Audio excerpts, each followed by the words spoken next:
Exceptional Radio.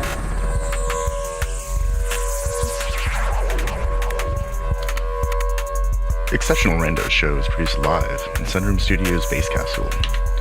We have a captive audience of 2 cats, 1 dog, and I think Sheila's still here.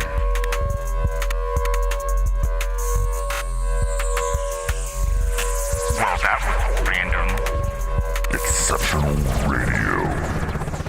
Hey, good afternoon.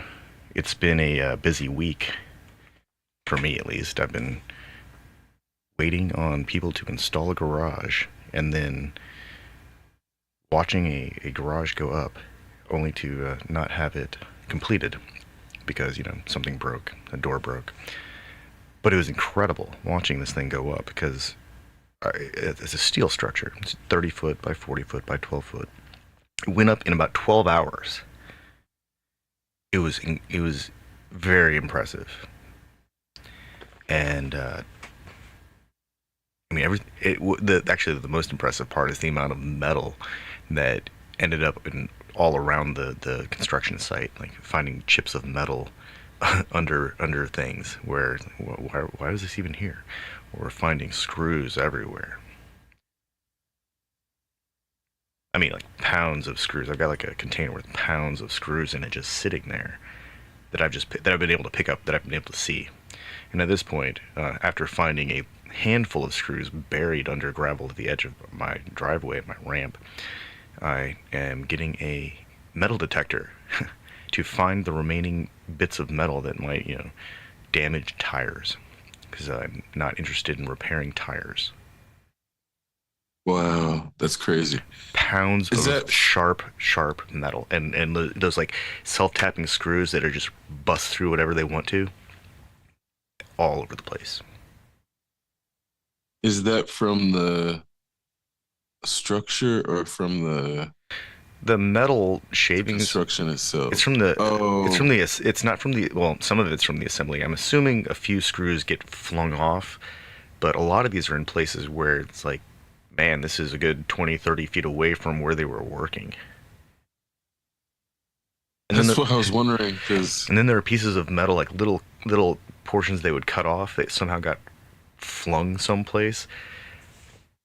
It's I mean, I went over everything with a magnet broom several times, multiple times, half a dozen times in some places, and every time I've wandered around the structure, I mean, it started, I was finding handfuls, obviously, but now I'm only finding one screw here or there that's on the surface, that's maybe underneath some grass or underneath a leaf, or stepped on into some dirt or into the gravel. So that's why I'm getting a metal detector, because, man, I've got a dog and I have vehicles.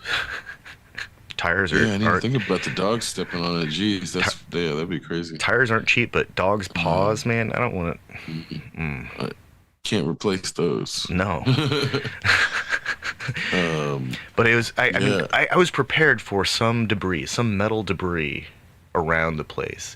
I had no idea how woolly my magnet was going to become. Well, I wonder how much of that is from like storms too. I don't know, because we've been having some pretty windy. Well, no, this was assembled Friday. Oh shit! Yeah, so yeah. So it was assembled Friday. It began at 6:45 in the morning, and it was done right around 7 o'clock. But just little metal shavings from self-tapping screws going into steel. There was a storm on Friday night, though, right? There was. Yeah, there was a major windstorm. Well, that was like a severe thunderstorm. The structure itself held up really well. I was actually inside of it when the storm hit, and I'm happy to report no leaks from the roof. No, the only water that got in. No, I'm not talking about the structure so much as like if there was any like leftover metal in the area, it would have been strewn about because of this wind. Well, before that got in there, I took all of the scrap that I had collected and either put it in the back of the truck or moved it inside the garage. No, I'm talking about like little things, like maybe the size of if you cut the corner off of a credit card. Yeah. is those types of things are exactly the type of metal that wind would pick up and move away from the structure if it was like around the structure Oh, sure, on yeah, Friday afternoon. It like by Saturday morning, it could have been like, yeah. 40 to 100 feet away very easily. Well, And it I wasn't like neglect on the part. It wasn't necessarily no, it's just neglect on the nature. part of the construction. Yeah, Yeah, no, I went over just the the entire timing. yard area, you know, at least four passes, and I was picking stuff up all over the place, like under saplings, in areas they wouldn't even have been using as staging areas. So there are a lot of ways to explain why the metal got all over the place, but it's just crazy how much like material is just all over the place. I mean, I was prepared for some metal to be all about the place, but not nearly as much as there is. My expectations were not tempered well by the internet, is what I'm saying. They rarely are. Yeah. And, aside from a garage door not being installed because it was broken, which was very cool of the guy to be like, hey, I didn't install this because it's broken. Aside from that, it was very, effortless. I turned the electricity on, helped them get their trailer into the driveway, and then boom, this thing just kind of like flew up. It was very impressive.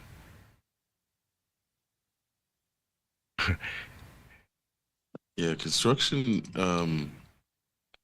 has gotten so advanced in modern times in terms of like the capacity to put up small structures like that so quickly that it's like, and they're going to be durable Oh yeah. in a way that something put up that quick, even like 30 years ago, just wouldn't have been nearly as solid as what you got in terms of like the capacity to move structures, and whether they're prefabs or um I mean, there's an element of put up on the spot. prefabrication, like the trusses, but they have to special order certain components, like the header that goes over the garage door. And Yeah, I figured there was a combination. but for the most part, it's almost entirely prefabricated. And seeing how quickly this thing went up, and seeing like the relative ease with which it went up, I'm just thoroughly impressed. Like that was a really incredible crew. Like they really just they are professionals. They've done it before. Oh, I'm sure. And if they can do it that quick, yeah. Did they already put in the separation in the rooms inside, or Oh is no, is no, that that's later. That's way down the line. gotcha? Still need a door, need electricity, need to build a resto mod. Once that happens, then once that's out of the way, then I'm gonna build the next section of the space. Now that I've seen how it's done with steel, I might try to do it with steel. At least the partition, the main partition. Yeah, it's like the different types of materials in terms of like it'll be interesting to see how the steel. I'm assuming you're going to do audio in one of those spaces, but it's like it'll be interesting to see how that affects the recordings Oh yeah, I mean, I bet of I'm gonna anything like through microphone. I'm gonna have to get a bunch of dynamite, and dampen some of the walls. It'll be interesting actually. So, I mean, for those who are uncomfortable with discussions of bodily functions, cover your ears.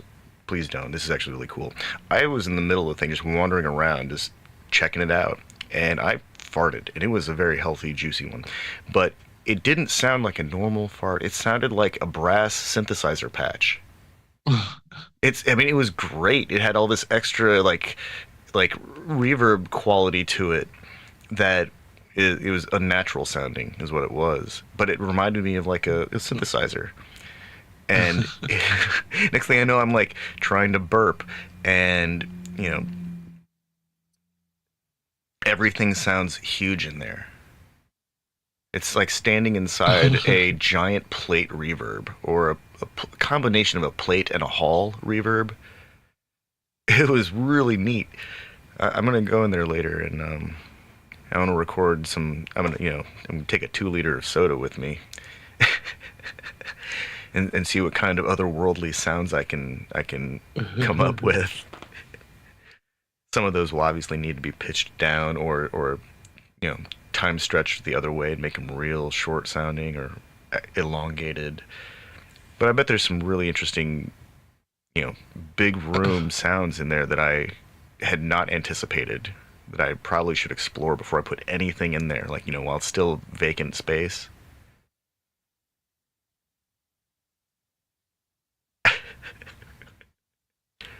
Yeah, yeah, that definitely is a experiment Yeah. waiting to happen for sure. Seize the opportunity while it still presents itself before I put Yeah. anything weird in there, anything that'll interfere with these open walls. I clapped my hands and it sounded just gigantic.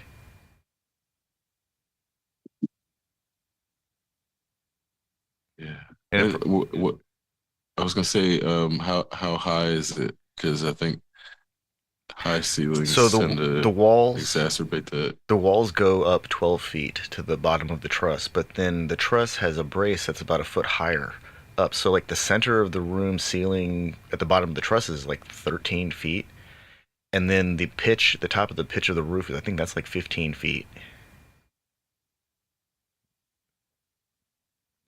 Yeah, there's just something about It's a pretty large when space. ceilings get above, the nine and a half, ten Yeah. feet average that it feels way different in terms of the reverberation and echo. Oh yeah, It's very much noticeable, even without the metal. yeah. Well, we hear the early reflections from the floor before we hear them from the ceiling at this point because my mouth is only, or my ears, yeah, my ears are only like 5 foot 6 inches off of the ground, but the top of the ceiling is anywhere from 12 feet to 15 feet, and so that's more than double the distance from my ears to the ground. So I'm hearing early reflections just from the ground first, and then the walls, because they're also further away from my ears than I am from the ground. It's a really interesting space. I'm I'm actually really excited about it because acoustically this means there are all sorts of like natural time-based recording techniques that can be done to create space and have broad spatial effects occur either through reamping or actually having an instrument in the room, like a giant reverb chamber.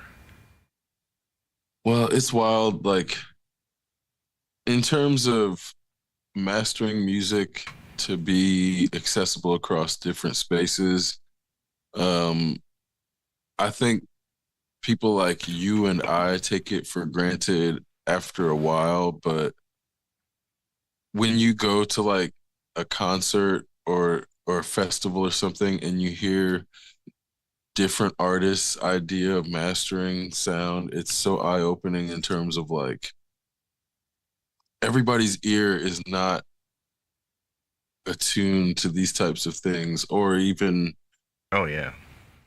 they don't even have concept like the concept of these things being varied when their song is going to play on the other end.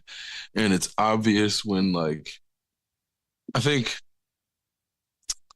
because I'm not gonna blame or say hip hop is the only one that happens because it's not even a problem only in hip hop in terms of like electronic music has a flattening problem and a lot of producers like instead of trying to use the space they just flatten everything out and like blast everything and then it's like It's too forward it, sounding.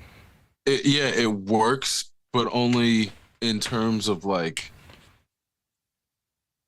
the standards having become lower in turn like audio systems will compensate for a lot of stuff.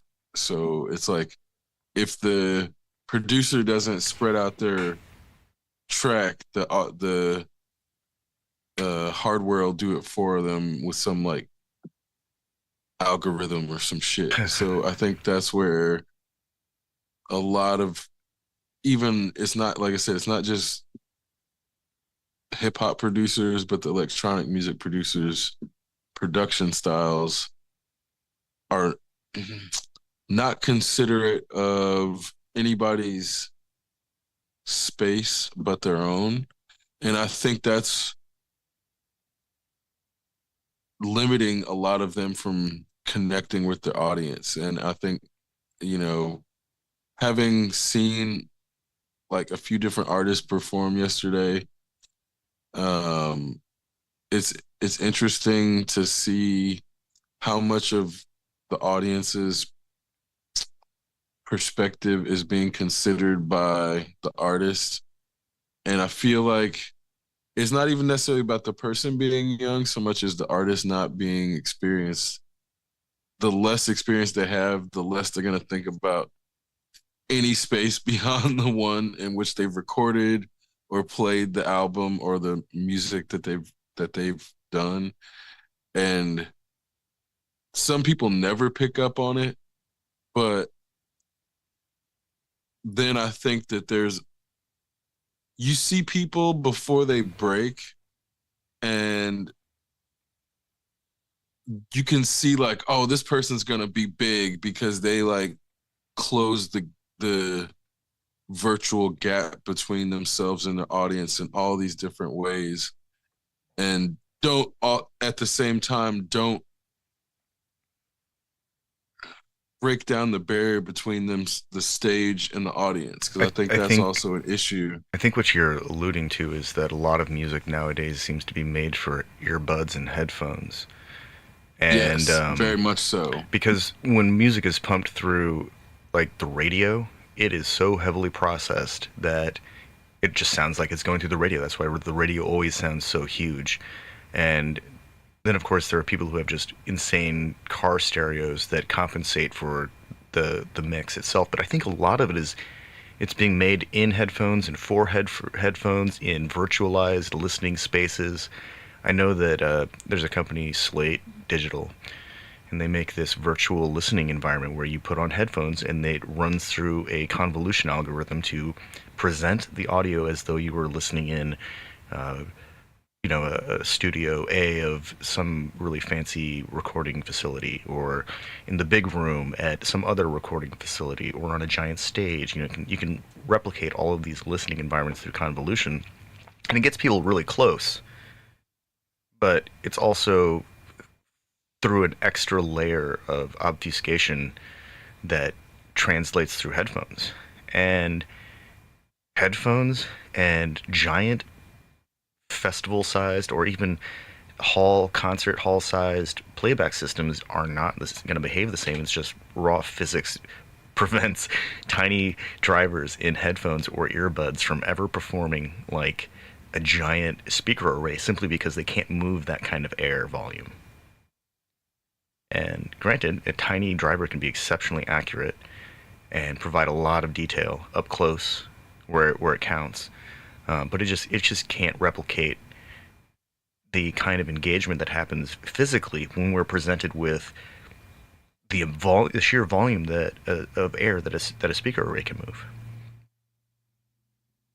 because physics. Well, it's funny you made me think of, at one point I had two 15-inch subwoofers in a car, and 15s are like significantly different than 12s or 10s in the sense of, especially if you have more than one. Oh yeah, It's like, that's some block rockin' power. oh God, I mean, three block, not just one. Yeah. It's like three block rocking power in a way where like now I'm. This was just like, that Kanye song, "No one man should have all that power." Like I was a boy. I wasn't a man yet. I was like 16. I don't like. I think the shit cost me like $400. No, there's no fucking reason I should have had two 15-inch subwoofers, but they were like hand me downs from somebody who was like a senior in my high school who was like me in terms of like likes and um music taste and shit. So like He's like, here you go, he was young like, young bud. yeah, exactly, before he like moved off to college, and it was like, you know, this cost me way more than that, and this was like a way, this is a really good deal. So I was like, of course I'm gonna take it. And then in the process, I think it must have cost like $175 to get installed. It wasn't that expensive. And in retrospect, I'm like, all that shit was like way too cheap to be acquiring at the time in terms of like, What you actually got.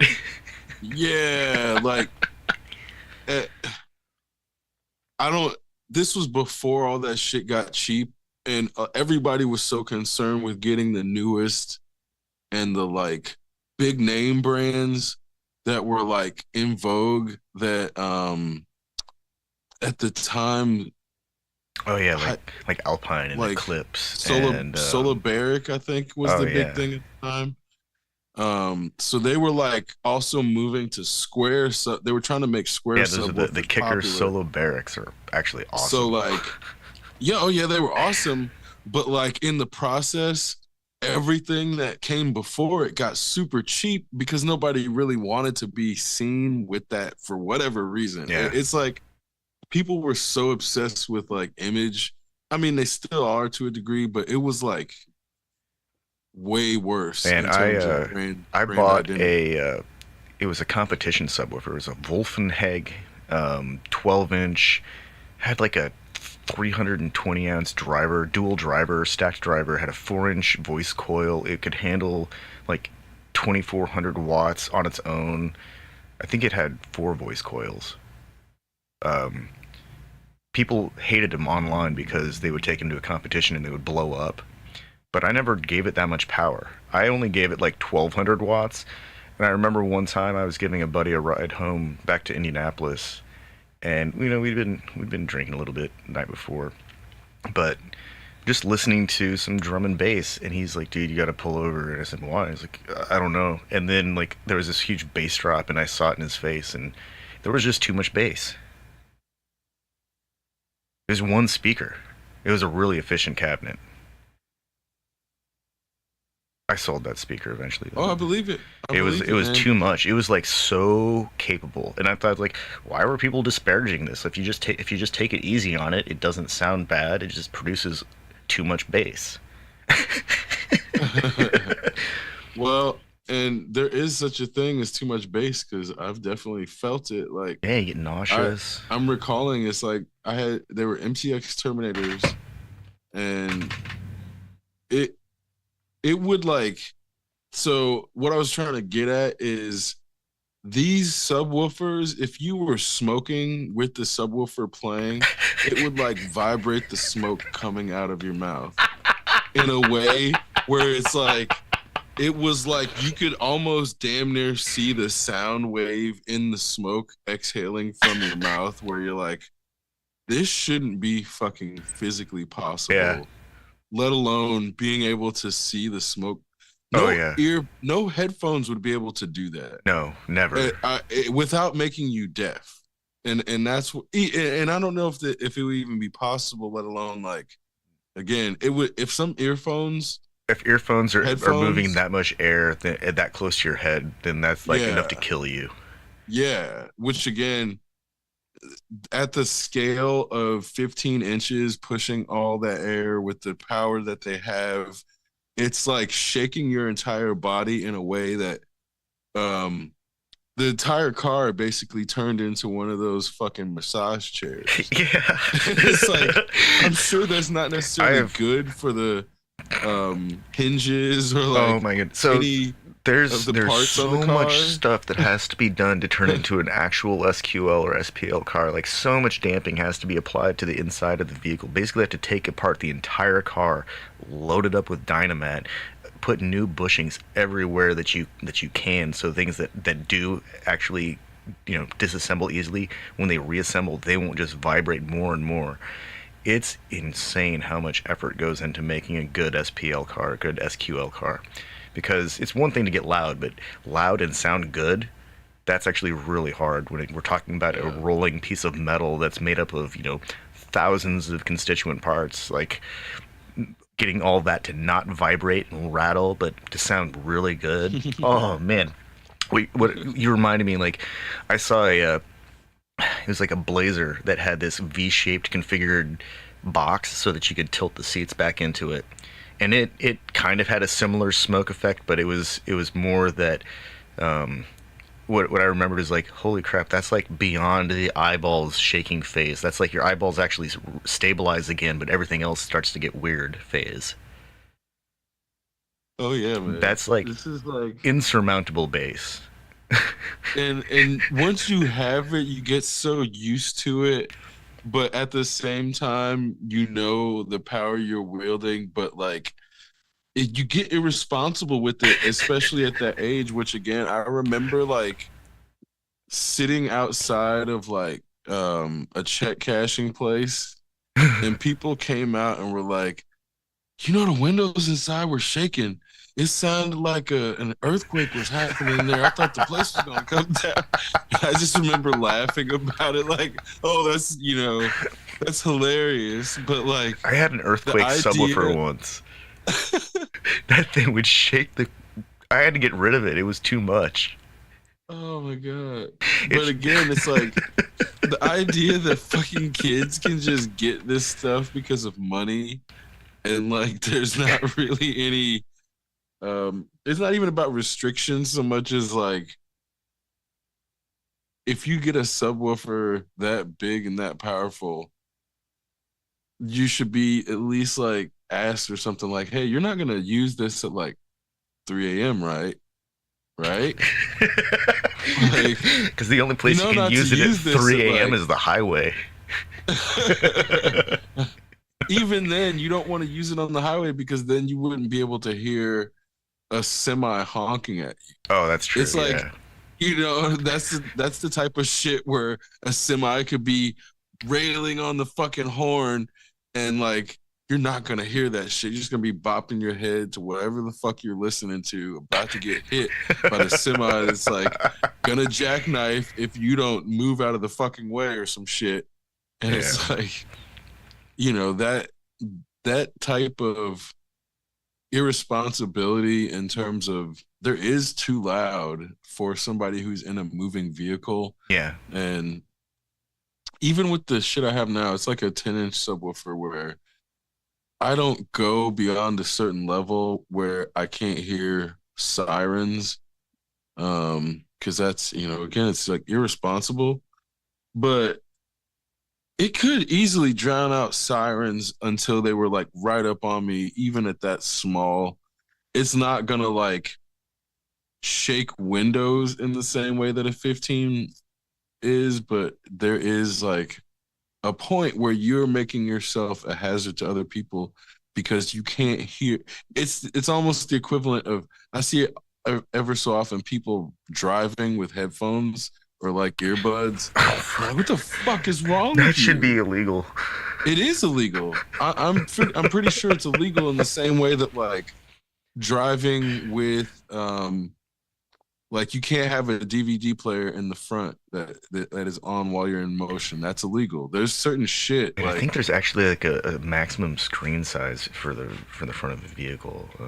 right. I mean, even with that, like you can't have a movie on in the front seat. It's fine in the back, but not in the front. And people will like hack their shit to get around that. And I'm like, you're irresponsible as fuck, man. I would never. There's certain things I just like, as somebody who doesn't want to die, just in general, not like just when I'm driving. I just don't want to die. Everybody has to die, but like you don't have to want to die. I don't like. I'm fine with it in terms of like, of course it's gonna happen. I'm comfortable with it. I don't want to, but like with all that said, I'm not gonna do shit to make it more likely for me to just be taken out for something stupid like texting and fucking driving, or like listening to my music too loud while I'm in a moving vehicle going 85 miles an hour, that like I could easily just not have happened by doing something slightly different. So I Yeah. think that's to where, to me, it's like the danger in driving is never my own shit. It's always the people who don't care about other shit like that, or who like, well, wear earbuds while driving. So that's where, Oh like, no, I'm right there with you. Like I have two 10-inch subs in my truck, and I feed them 800 watts at peak power, and it's more than enough to like rattle my brain. I can sit there and my eyes stop focusing properly for a little while, and that's too much. That's like actually too much. That's a level where I'm probably overexposing my ears, at like the 10 to 20 minute mark, 10 to 15, 20 minutes maybe.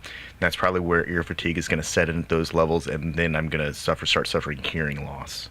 And I know this, so I don't like to do it very often, but there are a few songs every so often that I hear. It's like, oh man, I bet this thing sounds amazing, like, at blasting levels.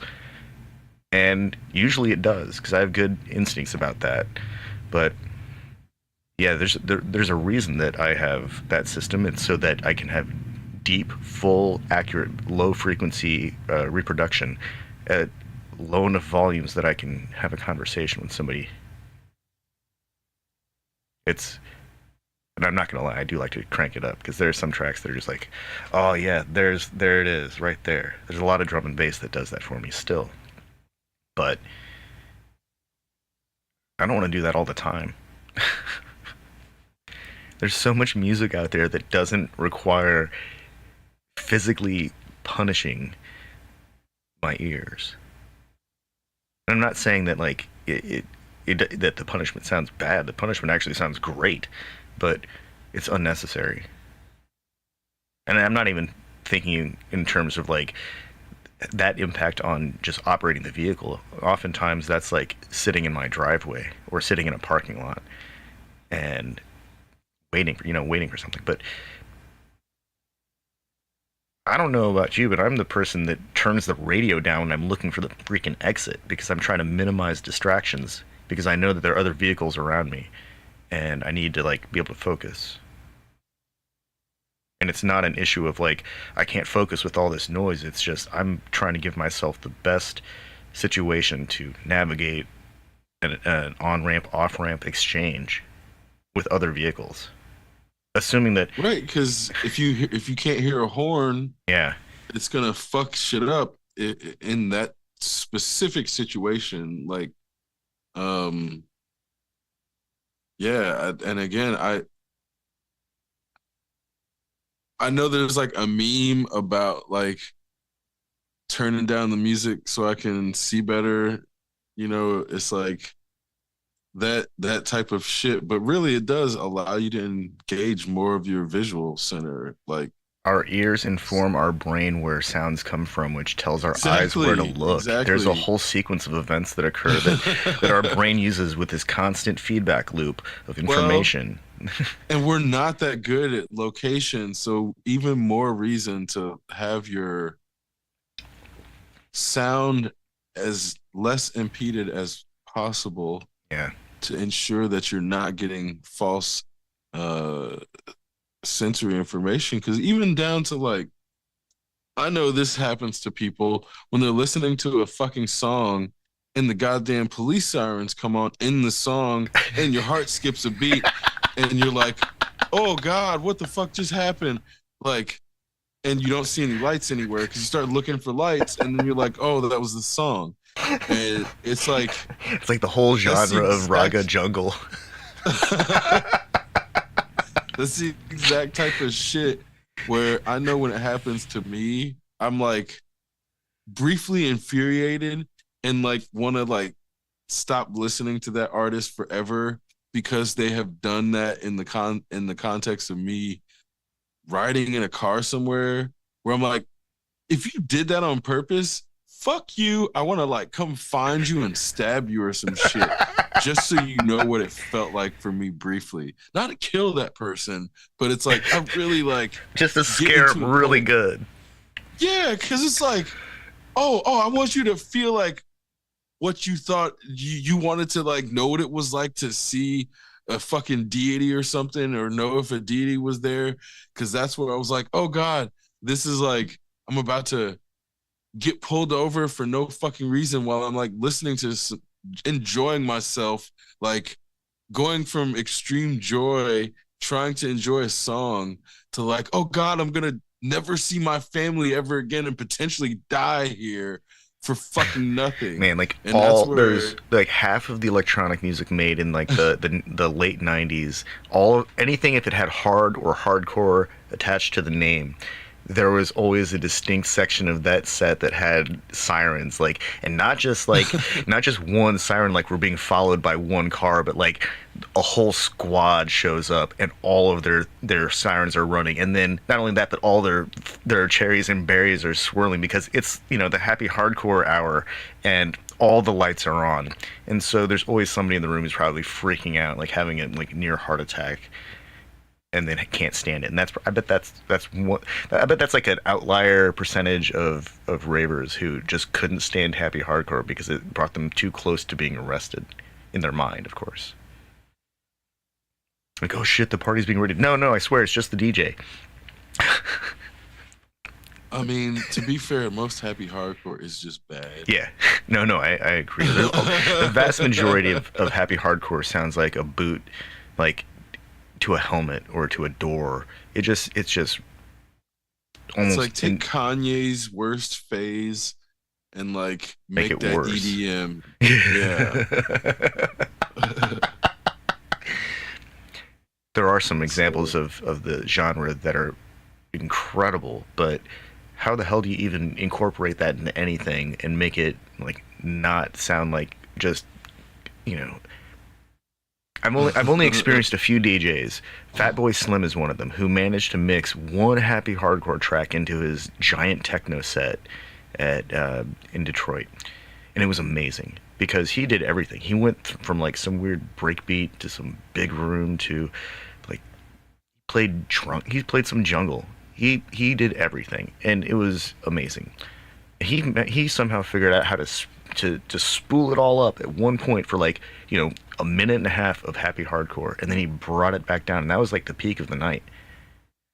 But I feel like or it's like happy hardcore is like cream cheese in terms of like when you're cooking, you can't use too much of it or it might like make what you're using it in taste way too fucking like chalky, or there's like too much um overbearing influence of the cream yeah, cheese to, like actually taste what you're trying to eat, and that's where like it should be used sparingly like that. But there was like a problem with DJs identifying themselves just by genres, yeah, just and playing like only happy one thing. hardcore, yeah, as a genre where you're only playing happy hardcore tracks, that's That's that's punishment. like nonsense. That's just punishment. Like in retrospect, the idea of DJs approaching music like that was like a sad and weird That was the time dark for ages. DJing. Yeah. No, it's And it's I the same can't thing. It's the same thing with neurofunk drum and bass. I love that stuff because it's the hardest, most incredible. That's like the heaviest metal of the heaviest metal that's out there. But I can only stand it for like 2 minutes, 3 minutes, and then it's just like, okay, that's enough of weird synthesizer sword fight. Like, can we get back to some music? And I think it's the same thing with like the super hard, advanced, like really, you know, actually technically sophisticated forms of electronic music, no matter what they are within their primary umbrella genre. You can really only stand that for a few minutes, and then it's just like, okay, this is too yeah. much. Even It for, all sounds the same. yeah, and so as spice, as little like blasts of excitement here and there, that's really cool. But that has to be tastefully done. That has to be delivered, served up like just right. Otherwise, man, otherwise it just falls flat. Otherwise it sounds like whoops, I didn't mean to do that moment. Which can be okay, happy accidents and all that, but I think that's the kind of thing that's yeah, it's like you said, it has to be used sparingly, really deliberately. Drum and bass definitely suffered from that problem. I know a lot of drum and bass DJs just stuck to the same genre the entire set, and even as somebody who's like the biggest drum and bass fan on the planet, like it shit gets boring Yeah. if it's just the same breakbeat, same fucking type of bass line, the same type of bass. I Like, just don't understand how somebody could conceptually make a set and all have it the same type of music the entire time. It feels to me like so lazy and so intellectually like regressive, which for something that's meant to be electronic music as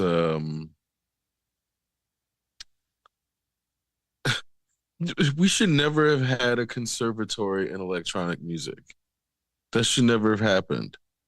yeah. But every goddamn genre had a fucking conservatory and was arguing about it, and then would break off into multiple 6 or 7 different conservatories trying to preserve it. Now we got Gabber, and now we got hardcore Gabber, and now we got garage Gabber, or whatever the fuck they were calling. There's Speed, just I think it's called speed dark core.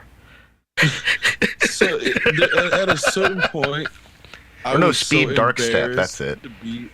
Yeah, I what man, I don't even know what that would sound like, but I know it exists in terms of like that that could be just as much a drum and bass inspired uh genre as much of a house inspired genre, but the people who are in it would argue about it to the death as if it like doesn't have any relation to either Ooh, post or tech the house and other. bass. There we go. That's a group of words that could mean something. Post tech house and bass, because house and bass is a thing. Well, yeah, but at first it was like I remember explicitly at the very beginning there were a few different genres, but people were like arguing over the difference between techno and house and shit like that, and or techno and trance. And it was like, the few genres that you could find in like music catalogs, it was like trance, techno, house, drum and bass, and then there was like just general electronic effectively. And like those five, there would be variations on them a little later, like where people would be like, oh, this is jazzy house or this is funky house. But then it started getting like absurd in a way where when Yeah, tropical house, it was Caribbean before, house, um, so Gulf house. Like, the I don't know exactly when it happened, but the counter swing was when everything started being called EDM. yeah, And they started just calling every like the younger generation was like, oh, this is EDM. yeah. And They just I don't know rejected if it was all to of the troll. genres. Yeah, and everything became EDM, which I was like, at first I'm like, this kind of doesn't make sense. But then I'm like, I guess this is actually the best way to go about it in terms of like if it's meant to be danceable, that's really the only thing that's gonna be the core commonality, because once you get into these genres, they don't stay the same within themselves, which is why they end up splitting. So there would be these infinite splits with genres trying to set themselves apart from the thing they're trying to Like, I think, be in. So it became a paradox. well, So that's I why. think what we have to recognize is that as music evolves, we're at a point where Of course, it's all EDM. It's all electronic music. That's the primary umbrella is electronic music. But we're really interested in the electronic dance music, which is the bulk of electronic music. Because I'm going to be really honest, a lot of the crap that people are calling experimental electronic music is absolutely unlistenable. Like 100%, like, oh my god, why am I torturing myself? I don't want to do this to my speakers anymore. Electronic music. And they'll get it someday. It's not intuitive always. But, you know, if something actually rises to the level of hitting all of the checkboxes for Chicago house, like a genre that is largely defined by the culture that's present when it's being made, like the room, the people dancing, the actual culture of that local, regional, city, society, whatever it is, like that rises to the level of Chicago house. That's Chicago house. If it sounds like some Detroit techno or even Chicago techno, then we can say, yeah, it does all the things. But if it doesn't and it borrows something from something else, yeah, sure, it's just EDM because it doesn't really know what it is. That's fine. And a song doesn't always have to be Chicago house the entire time.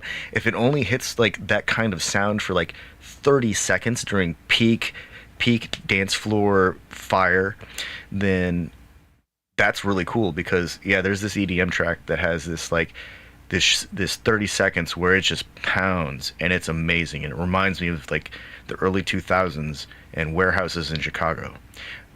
That's actually really cool. It doesn't have to do that the whole time though. And if it only does it for like 30 seconds, then I'm going to want to listen to it more because 30 seconds isn't enough. 15 seconds isn't enough. But they're not going to give us that entirety because no one really wants to listen to 7 minutes of pure Chicago house anymore. Except for the curators who are going to like, you know, die on that set of decks.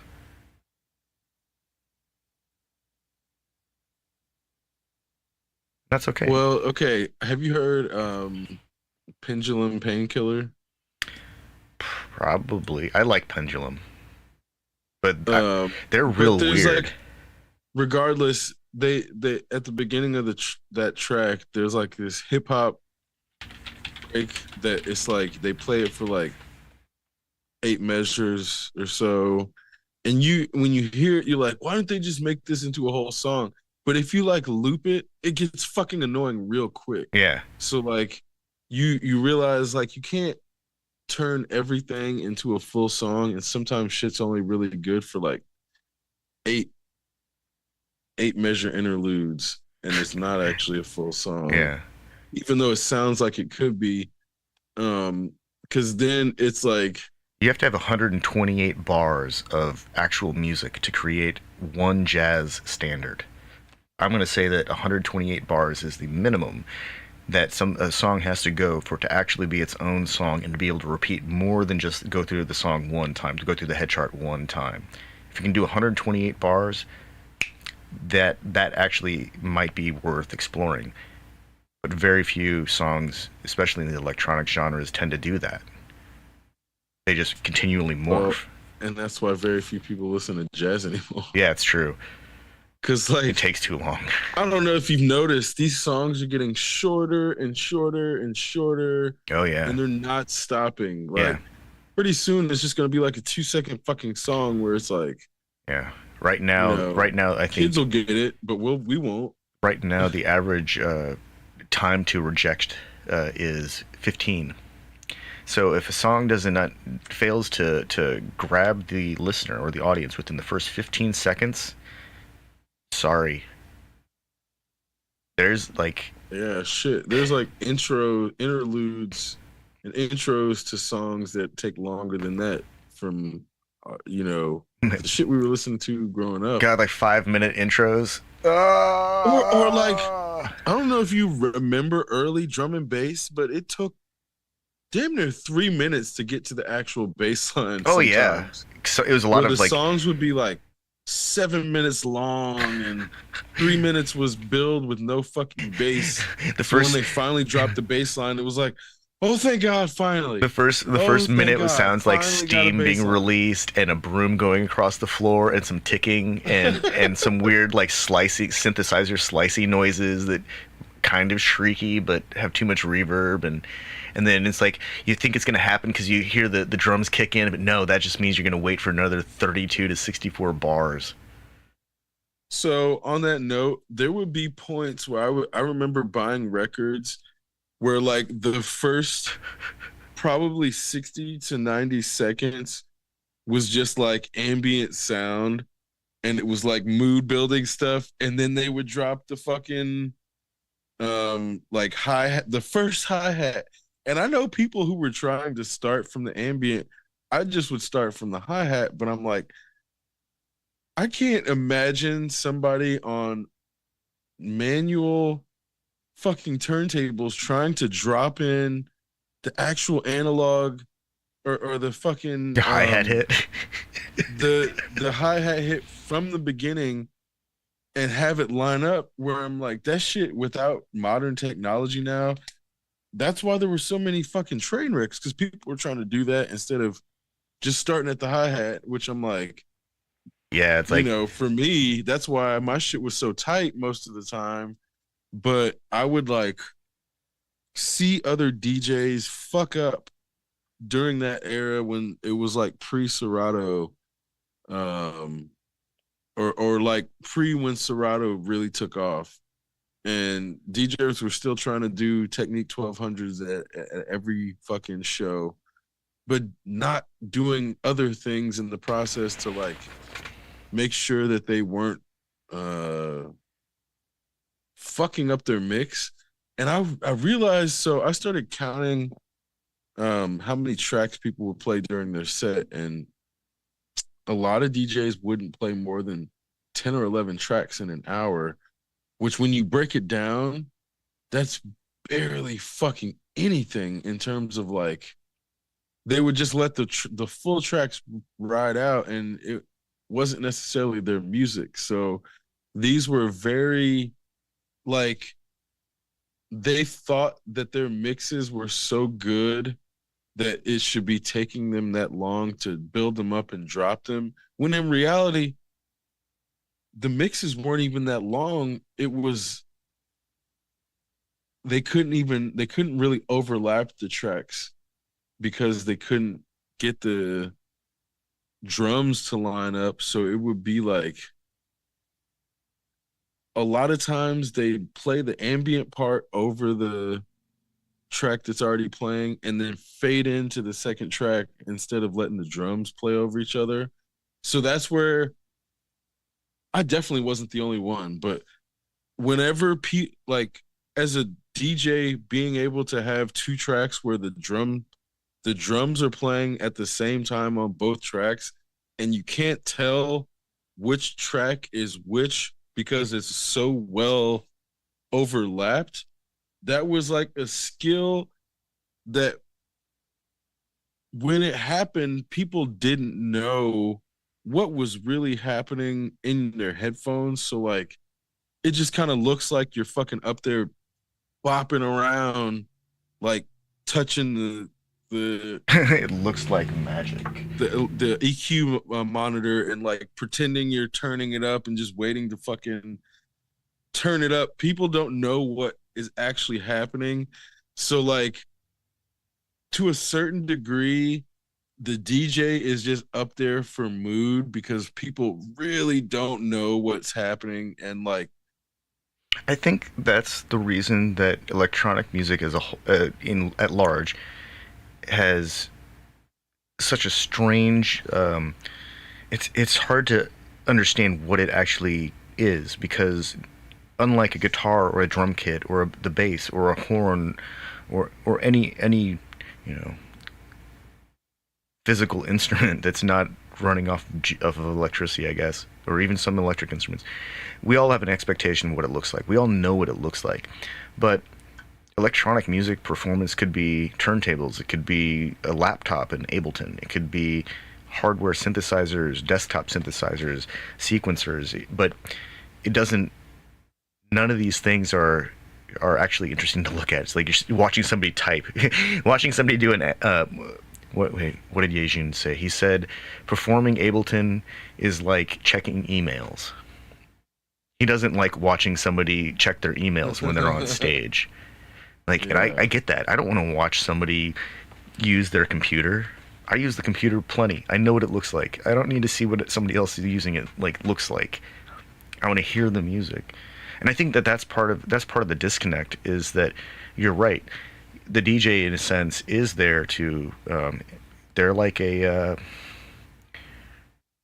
they're like a traffic light.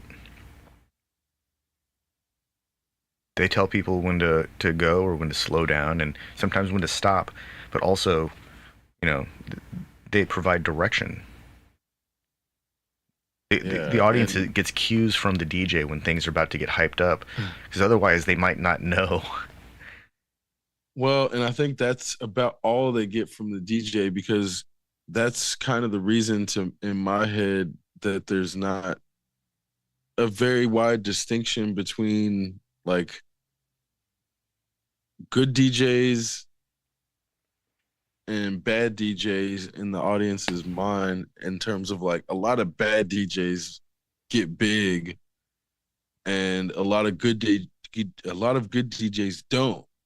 So it's not even about deserving to get big so much as like there's no reason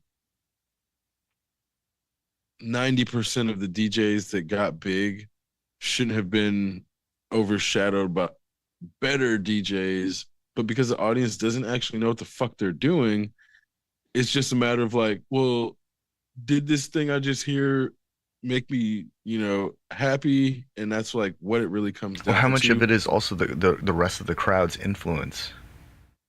If there's a big crowd that's, I mean, a lot of it, you know, which, that's fine, but I think a lot of people have a hard time dealing with that and then get wrapped up in feeling like they deserve some sort of like success within that oh yeah, yeah. because they put in time and it makes them so bitter. And I see that shit where it's like, oh, it's gross, man. Like, if you're gonna be in that, don't let that like bitterness start to tinge how they operate because it's like nobody wants that DJ to like be at their event Hey, on any side. everyone wants to be a part of show business. Everyone does, whether or not can admit it to themselves or other people. We all want to be a part of the big show, and for some, it's just enough to be in the room, and others they want to get onto the stage, and some people want to be on in the back of the stage, and yeah, but we all want to be a part of it, and not everyone gets to be on stage at the same time. Sometimes it takes a lot of effort. Some people will never get on stage. Some people will only ever work behind the scenes.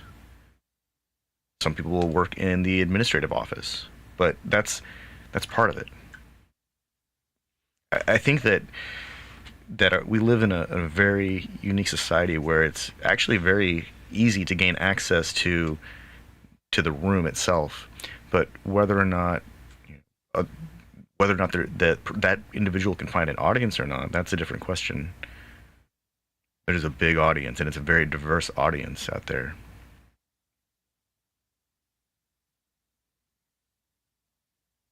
I know, man, I know a couple of DJs that aren't with us anymore, and that's they could have made it if they'd have stuck around. Maybe they had the same chance that everyone else did.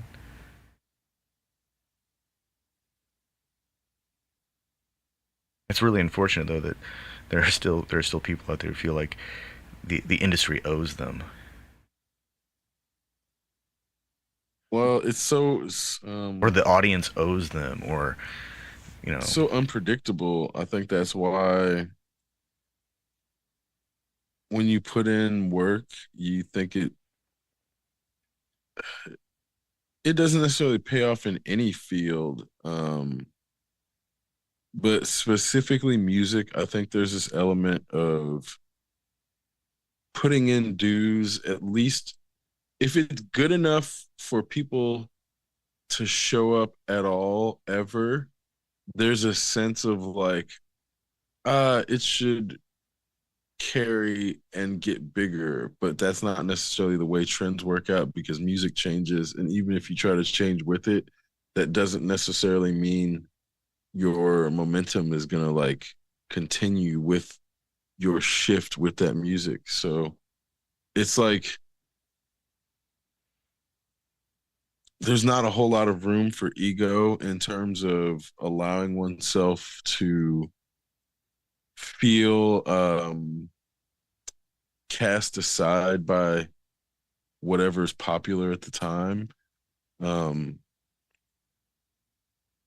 but I, I think that's also the difference between the people who can break out and persist through the like times when the audience isn't paying attention to them to actually have the longevity and get their big break finally. So it's like hard to not everybody gets the Tyler the Creator, break out at 17 or whatever 19 that early in your career.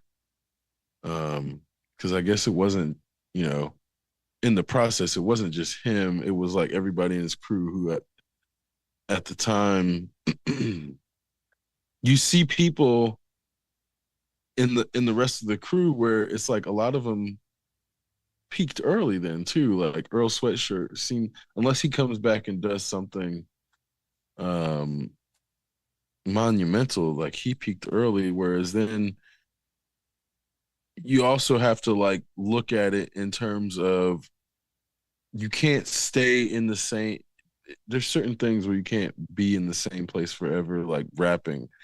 Snoop Dogg is a great example. He still does music, but it's not his mainstay. He's done so much business that he doesn't even need to really be in the music scene anymore, so much as I think he just does it for fun. But nobody would have taken him seriously as a gangster rapper this whole time because they didn't, which is why he had to try different things to a certain degree. So, um, From Crook to Cook, Snoop Dogg's cookbook has sold over 1 million copies. yeah, shit like that. But then you see, so like Vince Staples is like acting now, and he was on Abbott Elementary, so you can clearly see some people have learned from previous generations' mistakes in terms of like not staying in the same place for too long or trying to like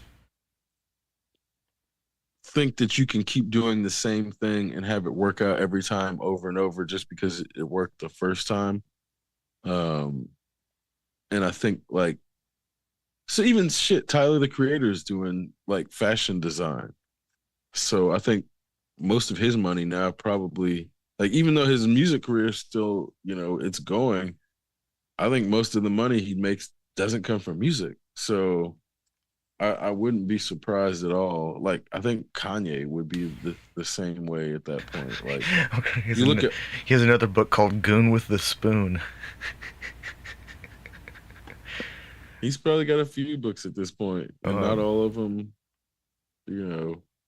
I would imagine he probably started with the by ghost written biography and then Goon with the moved Spoon to some other is shit. also Earl E40 Stevens. Crook to Cook is a book with Martha Stewart, That's funny. which is I'm not sure. uh, Shit, he's got like a cereal in on like Walmart shelves now, Snoop Loops. Snoop Loops. Yeah.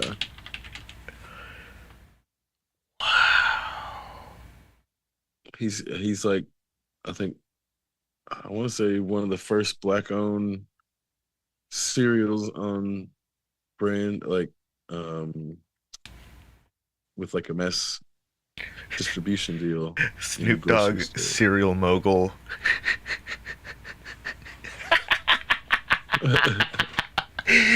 Snoop Dogg, gangster rapper, serial mogul.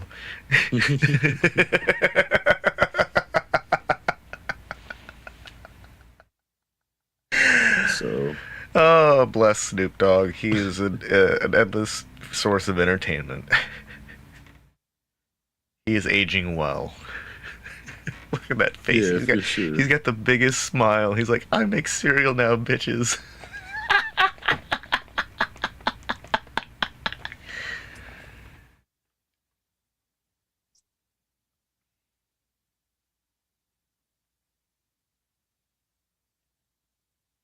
Marshmallow cereal too. Huh. Well, it's like everybody's trying to either sell alcohol or cereal. That's what fucking people do after they transition out of their main celebrity careers. Like, oh, you used to be famous doing something. How about an alcohol? You don't want to do an alcohol? How about a cereal? You don't want to do a cereal? How about home food delivery? And you just have your coupon code for 5% off.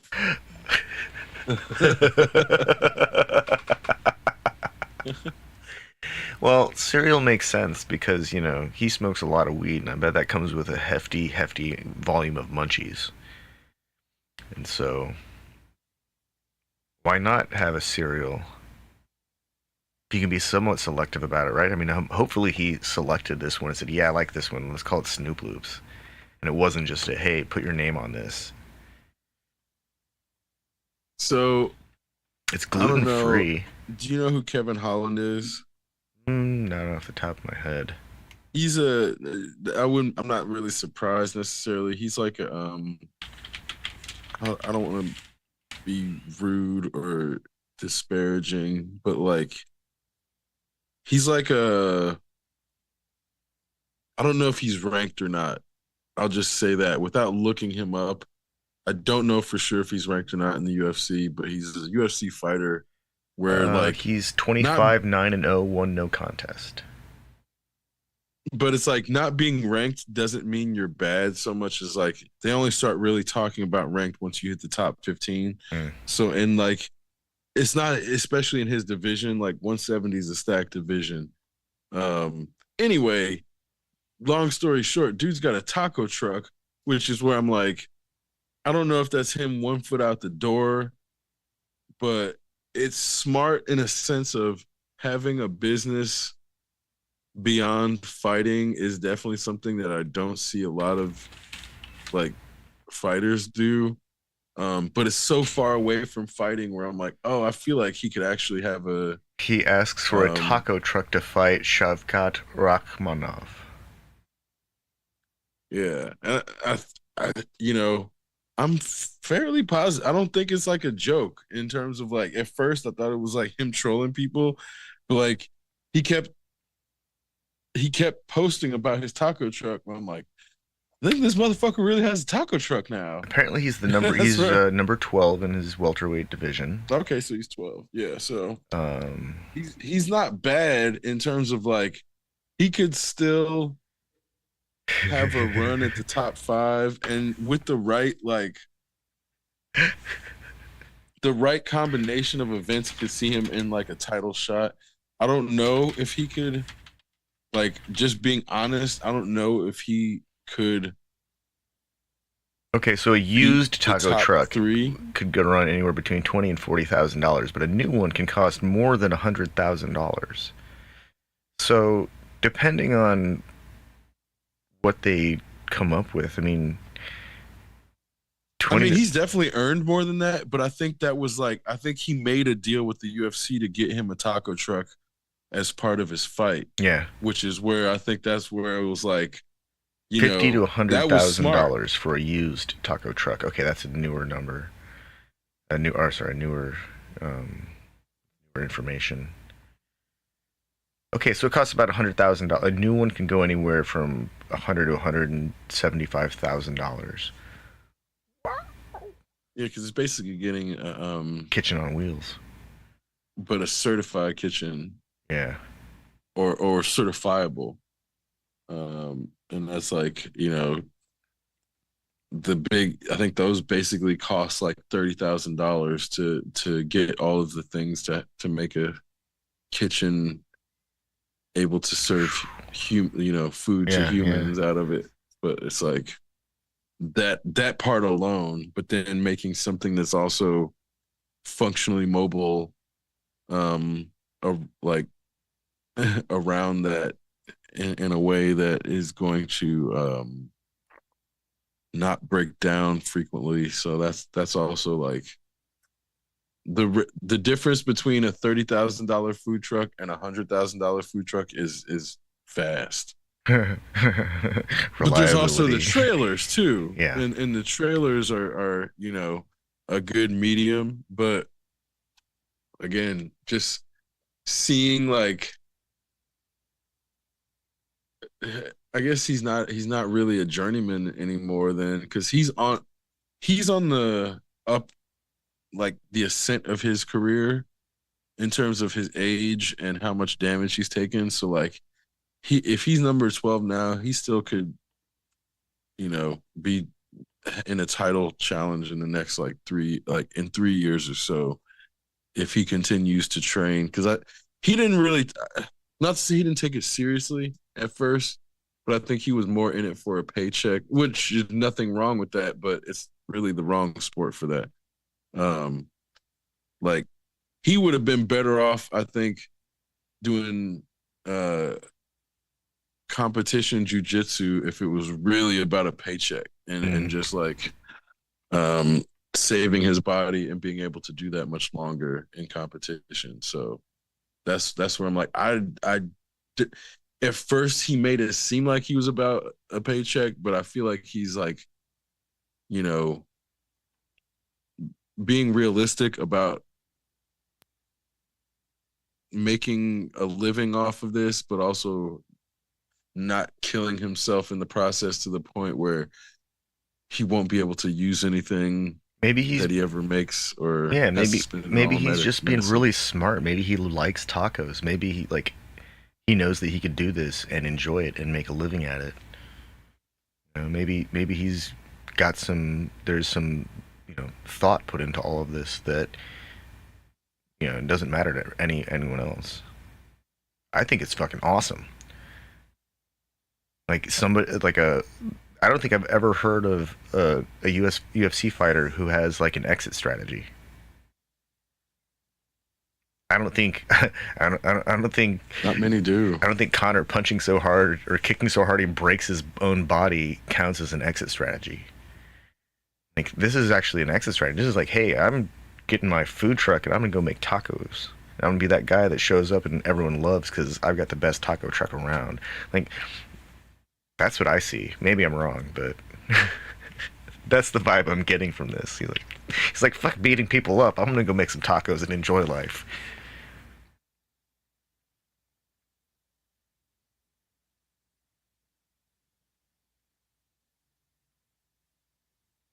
I mean, basically.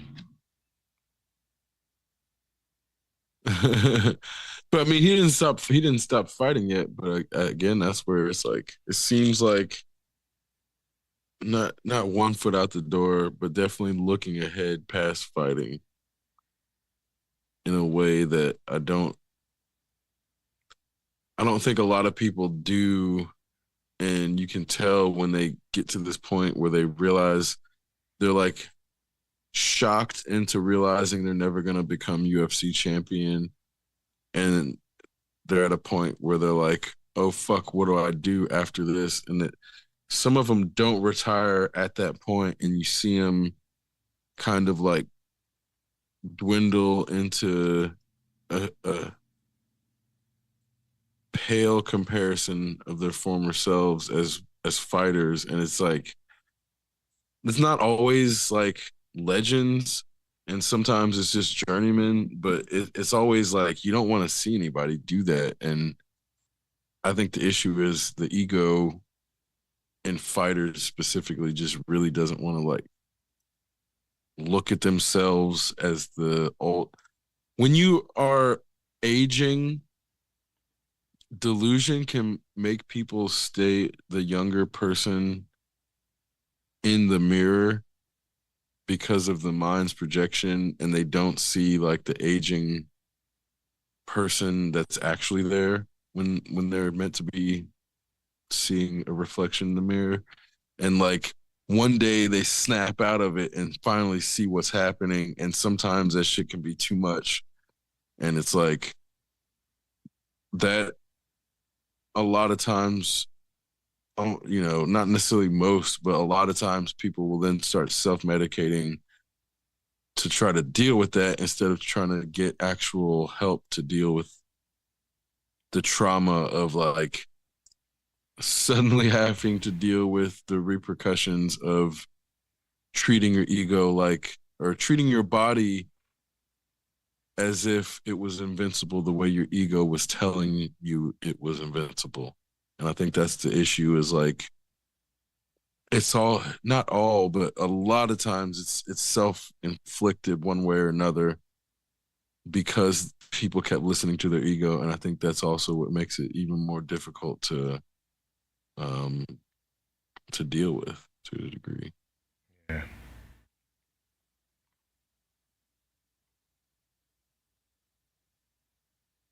Aging sucks.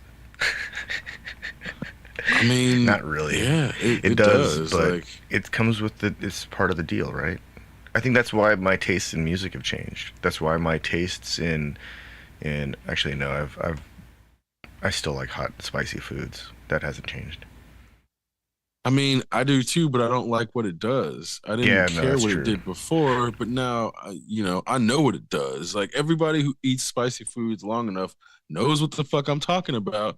Nobody really wants to talk about, because it's one of those like unspoken things that comes with spicy foods where you're just like, that's why people associate it, not that only, but one of the reasons people associate it with being like crazy, um in like a self-destructive evil Knievel kind of way, because it's like, oh yeah, you want to eat that 5-star fucking Thai food, yeah, you're gonna pay for that shit later too. Oh yeah. Everybody knows you're gonna pay for it, and I think that's where um sometimes people will trick themselves into thinking like, oh, this is gonna be the time I'm not gonna pay for it. Oh no, that's it's gonna happen. It's just how often are you willing to put up with it, and how long are you gonna put up with it before you say I've had enough, or you find the right kind of spicy food that doesn't do that to you, and you stick with that. But good luck, because that could be like the cook on one day they have like a really light touch day, and they don't like just squeeze the whole fucking thing into it.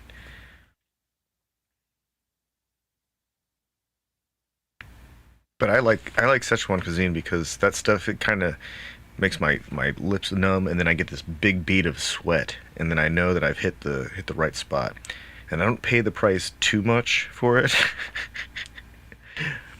But most of that's actually like I think it's because I end up eating too much rice. Is the thing that really, if I don't eat enough rice though, that really hurts. Well, and this is where to me there's the difference between heat and spice, in terms of like, sometimes I want heat and sometimes I want spice. And sometimes I want both, but they're not the same thing. Oh no. And um, I think like good hot sauces will have an indicator of which one, or both. But when it's just about pure Scovilles, I'm like, Oh yeah, no, um, that's not interesting I, to I'm me. like, yeah, I question how it's gonna Oh God, taste. what is it? But my friend Rob said he this year he has it's a habanero that has been selectively bred to be full flavor, no heat. Um, That's interesting. um, Habanada, that's it. Habanada, the non-spicy habanero. Habanero tastes like a habanero without any of the heat.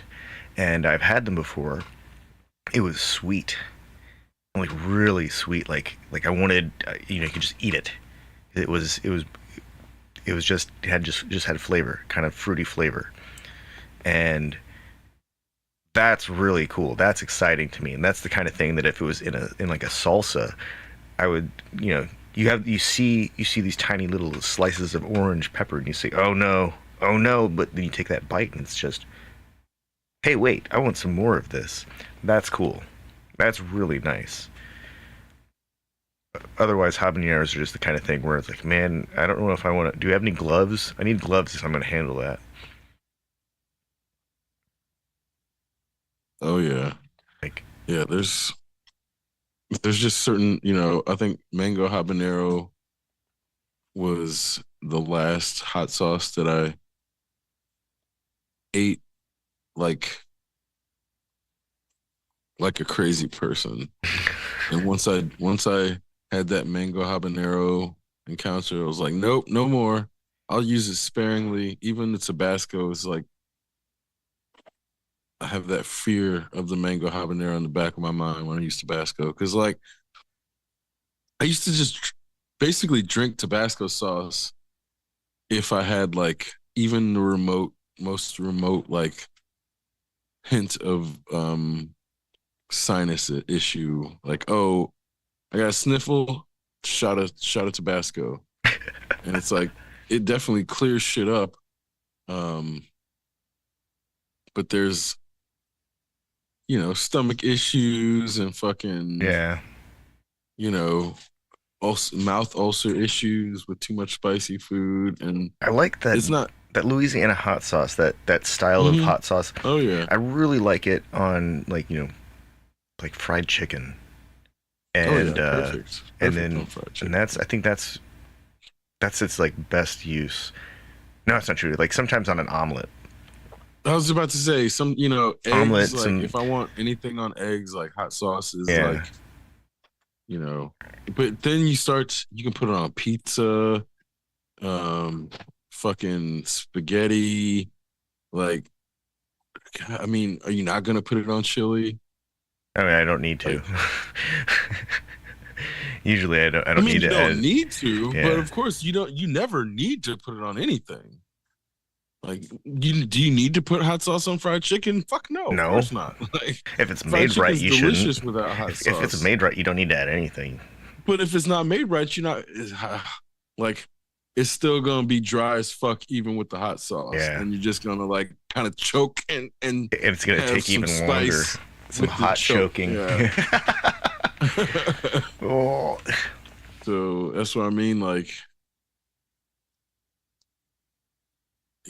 hot sauce is really like unless you're just taking a shot of it, like I would, like I yeah. said, like Like there's some things that I will add sriracha to, but then there are a lot of things where it's like more of a wait. Well, no. If you're gonna do that, you use that when you're cooking, kind of thing. Like if I stir fry and I want some more heat than what's already gonna be in it, then I'll add it while I'm cooking it. But I don't know. There's some spices that or some sauces I guess that I feel like they have to be used when you're cooking because they're just too potent otherwise. They need to be like either watered down or mixed with some oil and spread out across everything like all at once. Or I don't know. Then there are things like ketchup, which is very clearly just for dipping things into.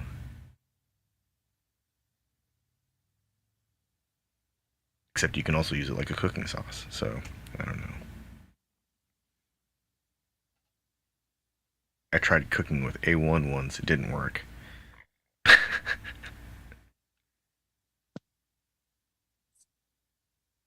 And then there are yeah, things like Worcestershire sauce where I mean, you can add it to things after you're done cooking, but it's kind of like really watery. Way better if you cook with it, but if you use too much when you're cooking, it just steams whatever you're cooking, or you end up mixing it into a sauce. Sauces are crazy.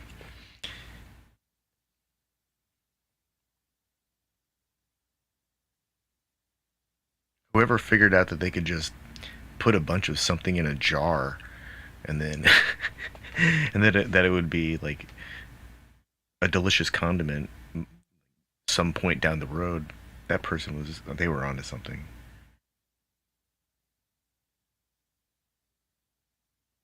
Yeah, I wonder when that started happening. Because, like, yeah, how long can you have certain sauces before they go bad? Like, even with the tomato sauce, like you can't have 200 it. BC. Huh. Yeah, Roman sauce. Garum. Typical Roman sauce made with fermented fish, anchovies, sardines, and seasoned with spices such as cumin, cardamom, coriander, honey, and fragrant flowers. No. Huh. Interesting. There's a Chinese soybean paste mentioned in the Rites of Zhou from the 3rd century BC.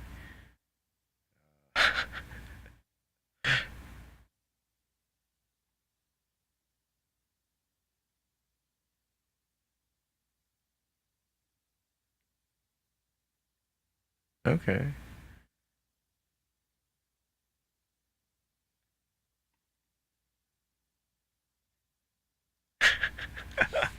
It says that the French invented the sauce in the 17th century, but the word comes from the Latin salsa, which means salted.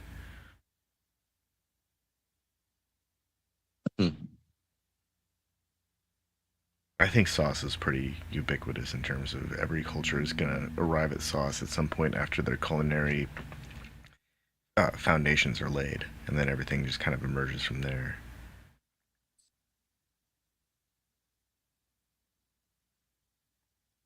Well, and I think that's where I'm like, you know, between sauce and broth, um, those seem like two things that cultures would, yeah, just arrive to eventually.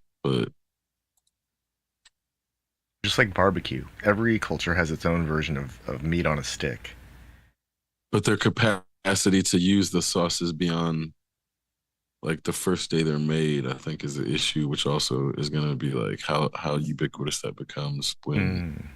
it can't be like stored or reused, but also how long, like if the first time to make it takes 2 hours and then you can only use it for like a day, that wouldn't necessarily be something that I would imagine becomes like a common usage within that specific culture. So that's where I'm like, it Yeah, almost seems like certain sauces are going to be dependent upon the capacity to refrigerate or store. Like, I mean, I guess yeah, salted. Um, if you can salt the sauce and have it preserved that way, I don't know. Yeah, I don't know if that's a thing. Like, I know obviously with meat that's a thing, but it doesn't seem like it would work that way with sauces necessarily.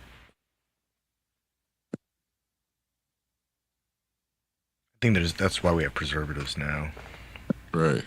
because the things we can get in a can are just kind of Well, crazy.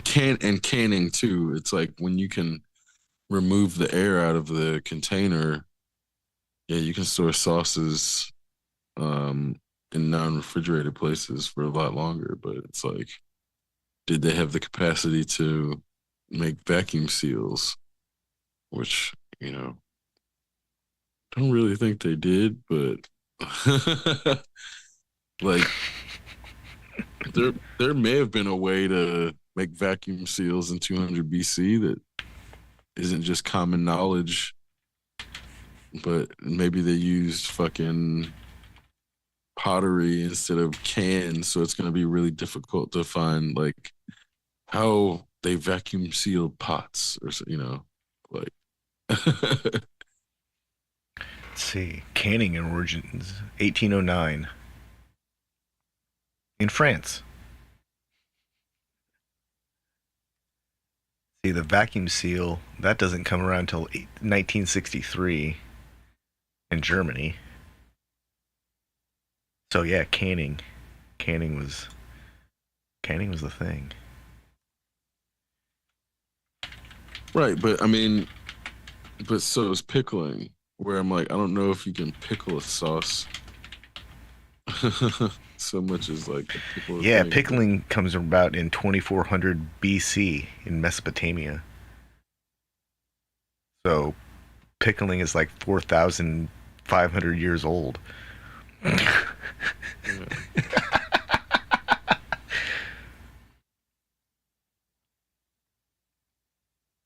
Yeah, the History Channel it gives it a juicy 4,000 year history.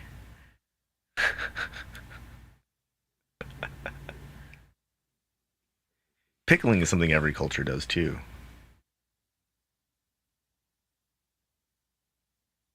Some better than others. Yeah, yeah. Pickled cabbage, pickled cucumber, pickled carrot, pickled jalapenos, pickled onions, fermented cucumbers, pickled peppers, half sour pickle, fried pickle. That's different. Pickled watermelon rind, pickled beets, pickled lime.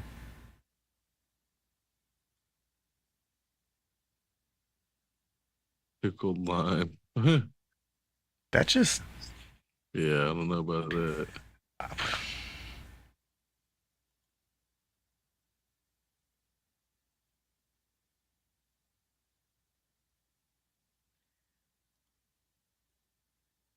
oh, it's pickling lime. It's a they put lime in with the cucumbers, and it makes them really crunchy.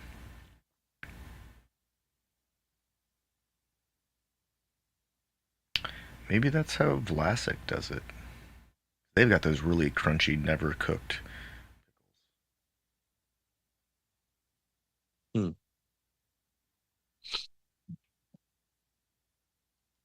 Well, but pickled meats are not bad, No, like no. especially fish. So I swear that also makes me wonder, like with the anchovy shit, like if you pickle anchovies and then make sauce out of the pickled anchovies, is that sauce gonna be easier to preserve? Probably, but that's not necessarily how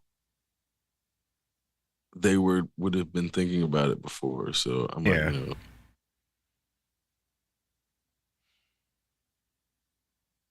Well, if sauce comes from Latin salsa, which means salted,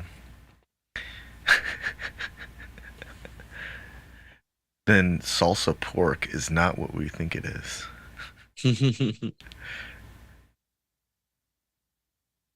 In fact, all salsa is not what we think it is. Most right? salsas are like picante sauces, but Hmm. they're not just salted. They're like what is it? No, they're like a pico de gallo with some sauce added to them, but the sauce isn't the salt. Sauce being derived from salsa, which apparently means salted, does not make sense anymore.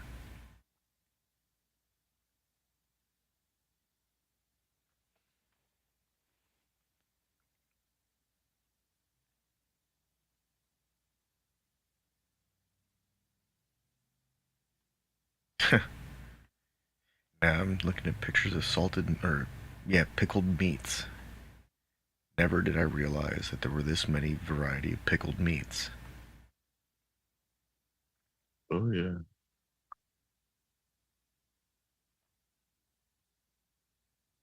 Pickled bologna. I didn't know bologna needed to be preserved beyond itself. Well, I'm actually kind of confused by pickled sausages because I thought sausages were supposed to be self-contained, but I guess it makes them last even longer. I mean, I don't know if all of it is about preservation so much as like the Flavor? flavor. Yeah. Oh yeah. So it's like a super brine. Yeah, because like which fish was it? Herring? Pickled herring. Yes, it's fucking delicious. Yeah. But it's like packaged with onions, and it's like you know that flavor can't really be matched by anything. So whether it's for preservation or not, like that just tastes good. Yeah. That makes But sense. also, I can't remember any other way that fish has been prepared that matches that taste profile.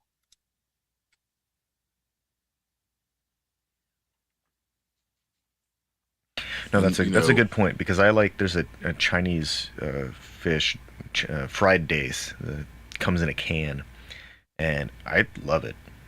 My dad hates it. I think it's the smell.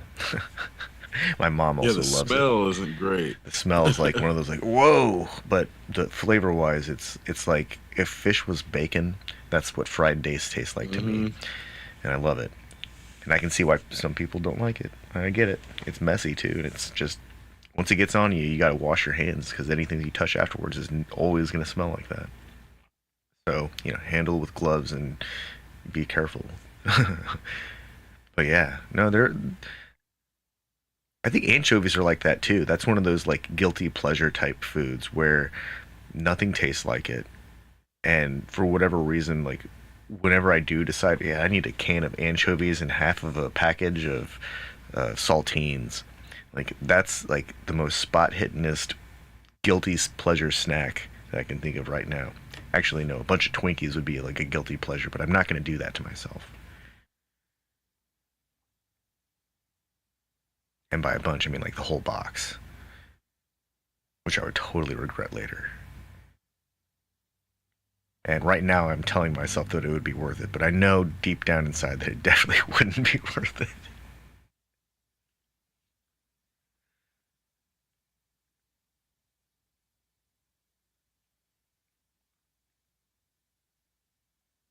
And so occasionally, like I get a craving for donuts,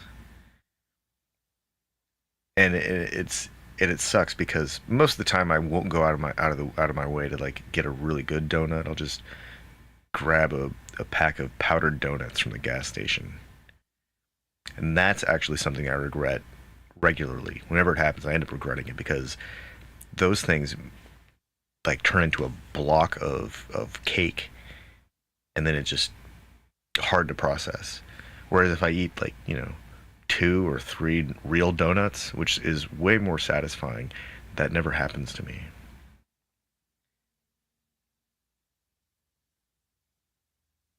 I'm pretty sure it's like the difference between a cake and a yeast donut.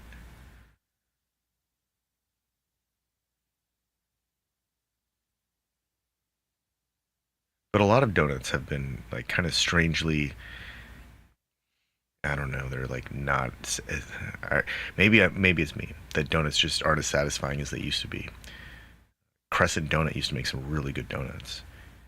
Then I remember at one point everything was Krispy Kreme, and I don't see Krispy Kreme as often. I don't even know if they still exist. Do these Krispy Kreme even exist anymore? They only do distribution placement at like gas stations or grocery stores. I think there Ah, may be across the country like a few actual left, but yeah. It looks like yeah, that's why. Kroger, Walmart, and some gas stations are the only place around here.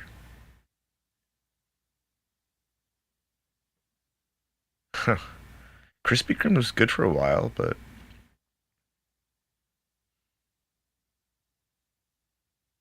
I think the donut shop is like the kind of thing that's it can't be long for this world because any good supermarket should have a bakery that can just pump out donuts.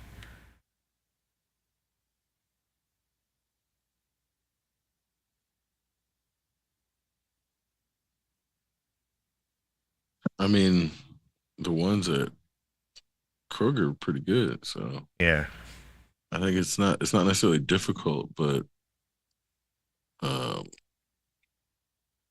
Yeah, I guess it depends on time of day too, and if the ones that are like fresh made versus the ones that are on the shelf or on the table in the package, it's Yeah, like a big difference actually. like a supermarket with a bakery can shift gears and they'll make cakes at some point. But if they get a big order for some donuts, they'll just make some donuts. I mean, Whereas they make both. I know, but they can do all these things. But like I think the I guess my like we had Crescent Donut for a long time and it stayed alive for a long time. But I'm pretty sure that it's whatever state it's in now. It's because it has really terrible access, which it has always had. But the last time I had Crescent Donuts, it was kind of like a sad experience. And I don't like square donuts. I don't know what it is. They don't. I had I a mean, Square is always dry. It always seems like their shit is even like their. I mean, like their a jelly day donuts. old. Yeah, their jelly donuts are always like there's something wrong with it. I've only had Square a couple times, but like the if you go at like Like 5 in the right morning. or the times I've been is like after midnight when I've gone there, it's like Yeah, that's when they're not really dry. But if you get them anytime later than that, it's just like I don't know what it is, man. It's like they don't use enough glaze or something, or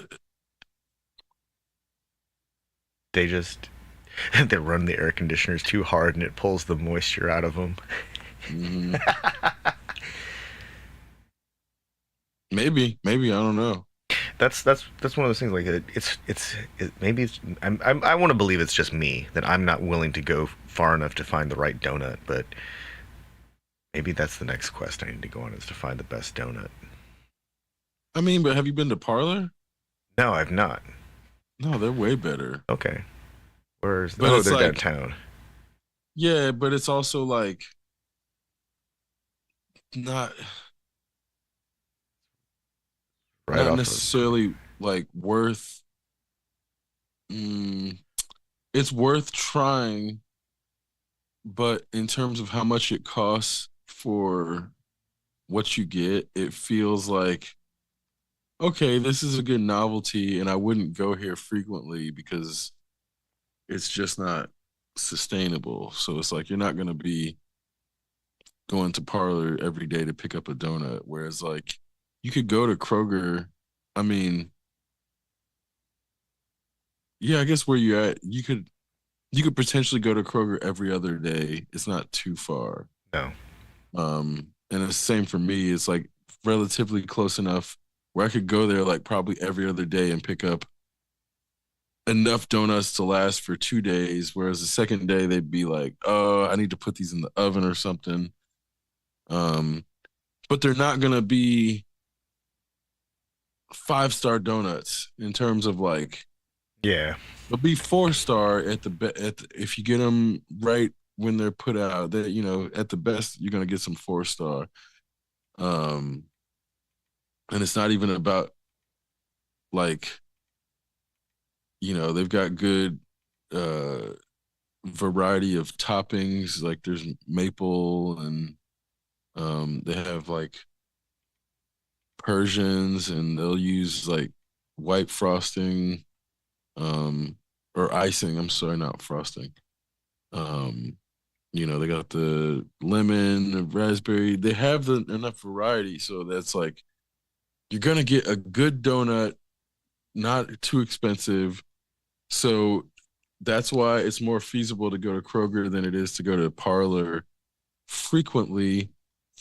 But I don't like we're not cops, so we don't crave donuts like that. No, no, no. You know what I mean? I'm looking for a good donut that isn't like that doesn't make me feel like I'm going on a grand quest though. I mean, but how often does that even happen? It's like we're Like not craving that shit no, every I know. It's day. like maybe once every 6 months I get a big donut Exactly, craving. exactly. Which is why Yeah, no, you this should is go to Parlor yeah. instead of get the like if it's once every 6 months, that's when you should go to Parlor instead of getting the fucking cake donuts off the shelf. Yeah, yeah, no, totally. And that's where if it's once every 6 months, it's not No, like because I don't don't feel get bad the about buying a really fancy ass donut because it but doesn't happen very also often. you won't be satisfied if you go to Kroger and get the shit off the shelf. Like you'll have to wait until the the morning and go when they're fresh, and then that's the only time you're gonna scratch that itch. Otherwise, Yeah, it's you're just true. gonna be disappointed and keep craving that donut and keep you like eating shitty fucking donuts that aren't gonna scratch the actual itch of the one that's in your head that like Homer Simpson dreams of in terms of like the ideal fucking donut fantasy. And that's where again it's like You know, that it's pink the same shit with frosting with hamburgers. sprinkles yeast donut that he fantasizes about is like the most common donut at a Kroger. Like I see it every time I go. It's like that's the Homer Simpson donut right there. But Yes, it's the same shit with hamburgers in that's terms true. of like when I get a craving for hamburger, if I get one from like McDonald's and they even remotely fuck it up, it just doesn't scratch the itch in a way where it's like I might as well not have had that because I'm still gonna have to go out and get something else to finally satisfy that craving because it's not gonna go away. It's not like it's just gonna sit there until you fucking finally get it, You, which is you where you gotta you have to find the combination of like McDonald's that's right next to a Burger King, so you can get the McDonald's fries and a Whopper. And well, I then mean, a and it has Whopper. to. Look, a Whopper is probably not going to scratch it either. If it's like when I mean like it's like only like a Red Robin or or like a Bubs or some shit like that that's really Holy going to satisfy it Holy cow! when So I had a really it's like the satisfying burger. real. I had a burger at Culver's that was like just fantastic. I hadn't been to a Culver's in like over a decade, and it was delicious. Absolutely fantastic. The bun was real good. The lettuce was not dead and wilted. The tomato actually tasted like tomato. They put onions on it. Like everything was right. They did a great job. I did not have any custard though. I probably should have had custard while I was there because that's like the reason to go, right? The custard. Mhm. Yeah, no, the burger was just like so satisfying. Now I need to go to Red Robin.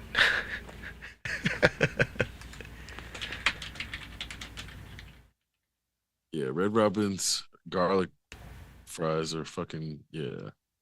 That's like they have so many different burger varieties that it's not even just one that's like, it's a matter of what am I feeling that day when it comes to Red Robin, but their garlic fries are just so much better than almost every other place's fries. Even though I'm not generally a fan of steak fries, I get them extra crispy, so it compensates for it. But What the heck? Is this a burger with fried tomato or fried pickles on it? Why won't it just tell me what's in the burger? Oh, here's the menu.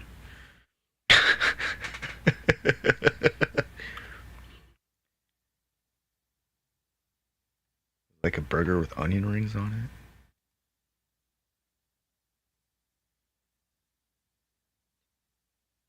it? Fried jalapeno coins. Okay. Okay. And here's a burger with an egg on it, and a sunny side up egg.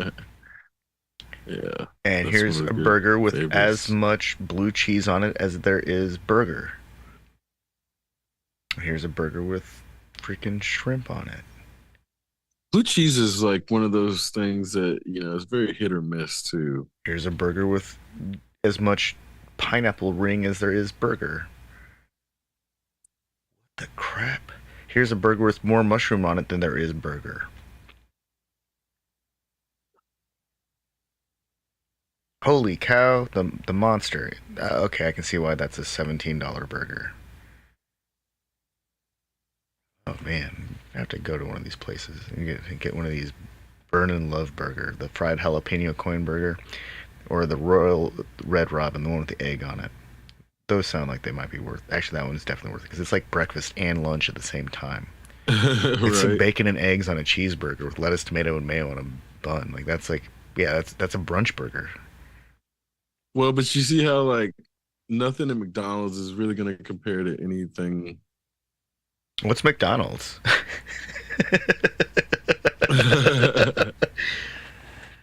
Crispy It's just jalapeno, such a scorpion. vast difference in terms of like the capacity to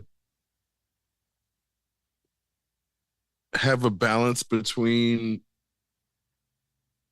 complex flavor profiles and then also good ingredients because it's like Wendy's has good ingredients like their burgers are good, their meat quality is good. It's just the types of burgers that you can get from Wendy's usually aren't very, No, it's not diverse at all. yeah, It's a they have burger or a some variety, cheeseburger but or fried chicken or spicy fried chicken or grilled chicken. Am I leaving anything out? Nope, that's about it. They have two types of burger between one and what, three or four stacks of meat with or without bacon. Or there's the chickens, the three types of chicken. Sometimes do they have a fish sandwich, or is that Arby's that does the fish sandwich? No, Wendy's has a fish I think sandwich. I think they do, yeah. Wendy's has a fish sandwich. And it's like if it were purely fast food, that's fine, but their prices are starting to get to the point where it's like, you're spending damn near $30 going to Wendy's for two people. Um, like that's getting close to Red Robin prices, which is Man, where I'm like, remember when $5 at Arby's was enough to get like two people completely stuffed? yeah, but they might as well have been eating cardboard with barbecue sauce Well, on that's it true, but in terms of like nutrient profiles. And that's where at a certain point the capacity to get full is offset by the fact that the thing that you're getting full off is not healthy and can be harmful. And I think that's where like I just saw this article about this mom is feeding her family from Olive Garden for like less than $10 and I'm like that can't be healthy. Like the food that they're eating can't be good for them if it's coming in at that price point. Not to say that healthy food should be expensive, but it's like it's probably going to be a bunch of flour, if not a bunch of fucking corn syrup somewhere for no reason, and then a bunch of extra sodium, a bunch of extra butter, and then the garlic to make it feel Italian. man, So most of the sandwiches at Arby's are lower calories than just a normal Whopper. Like double beef and cheddar has less lower calories than a Whopper. I mean, but how like, but how? What's the nutrient profile like? You Nutrient know, it's profile like of it is abysmal. yeah, I figured as much. And it's not to say generally meat isn't bad. It's like um there's not usually not a lot of calories in meat and it's the way that it's has 2,100 milligrams sodium. of sodium. A Yeah, I double was beef about to and say cheddar. it's the sodium that gets added to it that makes meat really bad for people in terms of like fast food consumption. Which is also why a burger from McDonald's is like gonna taste good, but not a great flavor profile. They're just blowing out your sodium, um, like blowing out your taste buds with sodium in a way that makes you feel like, oh, this was quote unquote good, but it's just once you hit enough sodium, as long as it doesn't go too much sodium, it's gonna taste good to the body, and that's good enough. But that's not necessarily like the best experience that one can get. And if you only eat McDonald's your entire life, like it's gonna be good enough, but you won't know what you're missing out on, like by not going to Red Robin. They make a what's that Arby's sandwich? It's like a fresh sandwich or something. Why can't I? Oh, the smokehouse brisket. Okay, so I got one of these one time, thinking like, oh yeah, brisket. This is gonna be good, right? It had the weirdest like sections of. I'm not sure if it was supposed to be like fat. Um, it was the most unsatisfying sandwich that I've ever had at Arby's. And I'm looking at it right now, and there's nothing about this that makes me think that this sandwich was like prepared properly. It's just like the meat they selected for this image on their website does not is not appetizing to me. I'm not sure what it is. I remember having one time though and thinking never again.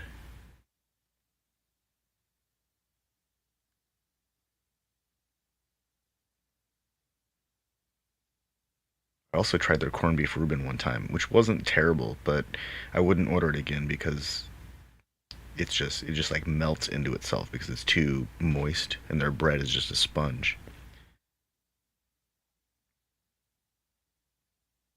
You know, now that I think about it, like when I'm looking at their menu and their offerings now, like there isn't very much at Arby's that makes me want to go there.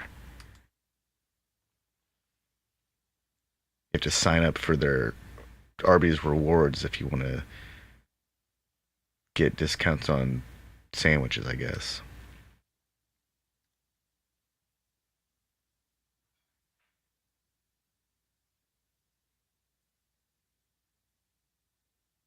I can't. It's it's been so long since I've actually eaten at Arby's. Their fries were like always the reason I went there in terms of like I hardly ever got the actual roast beef, and it would That's almost funny. always be chicken bacon Swiss. Um, but like I never really trusted their roast beef. You Ironically, know, of all things, not to trust from that I place. went to well, I remember someone telling me that the roast beef like it was had like a bunch of soy product injected to it and not to trust it. Um, that kind of altered my perception of Arby's for a while. But I worked at Rally's once for a few months, and I always liked their fries. I didn't like their burgers. The burgers was always there was something really. There's too much sauce on the burgers. They're too sloppy. And but the fries were so good. Their seasoned fries are like they were the stuff. They were the fries that all other seasoned fries wanted to be. Except for that one really crazy big curly Q seasoned fry at Arby's that like no one else seemed to be able to replicate. But you weren't like it Well, was a but toss up for a if you were gonna get while, that. I remember for a while rallies used to be really good, and then Yeah, something happened. and then they Like sucked. every single rallies fucking sucked everywhere. It's when Checkers bought Rallies. Oh, that's exactly what it was. Yeah, For whatever reason, Checkers just ran it into the yeah. ground. But Rallies like they used to have milkshakes that were actually good and made with they were made with milk products. And Man, on that note, I don't know if I'm ever gonna trust ice cream out of like a fast food place ever again because they don't get cleaned regularly and they don't get cleaned properly. And somebody just fucking died from listeria from a goddamn milkshake. oh, I believe it. No, Um, when I worked at Rallies, I remember they cleaned that thing. They disassembled it every night. We would run out of the stuff, the milkshake stuff, and they would just disassemble that part of the machine and clean it out because can't let that stuff sit in there. And then I remember at one point the machine broke, and then they it just sat there and it didn't get repaired. And then that was the last I remember of getting milkshakes at Rallies. well, I'm and it's sure they like, fixed it eventually, but you never know, man. That's one of those things. They're not a milkshake place, they're a burger place. yeah, And I think this is where Oh, their milkshakes Companies. were totally pre-mixed in a bag that they just dumped into a chiller that kept them circulating so that they didn't separate. They were definitely totally processed food, but they were good. They weren't like they didn't. I think part of it was the managers that were there kept the machine clean until it broke. Then it broke. I don't think milkshake machines can work long term either. I think that they're all destined to break. Because like no play, like that's like the most common like, oh yeah, we're out of milkshakes or the machine's broken like excuse you always get, or I used to remember always getting. It's like, oh yeah, it's not working. Oh great, thanks. Fucking broken milkshake. Exceptional radio.